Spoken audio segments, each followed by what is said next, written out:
పత్రికేయులందరికీ నమస్కారం.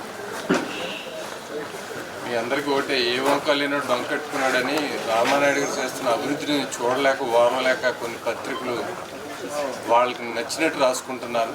అది ఏదంటే బురద జల్లటంలో కార్యక్రమం తప్ప వాళ్ళ అభివృద్ధిని చూసి వాచలేకపోతున్నారు.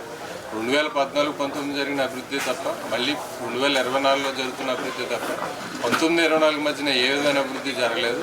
అది ప్రజలు కూడా, పాలకులు ప్రజలు అర్థం చేసుకోవాలి. ఆయన ఎంత టైం దీన్ని కేటాయించి అభివృద్ధి బాటలో మన పాలకుల నియోజకవర్గాన్ని నడపడానికి దీని వెనకాల ఎంత కృషి జరుగుతుందన్నది పాలకుల ప్రజలందరూ కూడా అర్థం చేసుకోవాలి.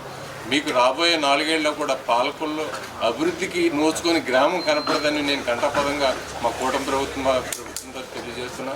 మీ వ్యక్తిగత పనులకు వచ్చే అవసరం ఉంటుంది తప్ప నియోజకవర్గంలో ఎంత పని కావాలనే ఈ వచ్చే రాబోయే 4 ఏళ్ళలో మీకు ఇంత పని కూడా పెండింగ్ లేకుండా మనకి రామానాయుడు గారు పూర్తి చేస్తారు. అది అందరూ కూడా మీరు గమనించాలి.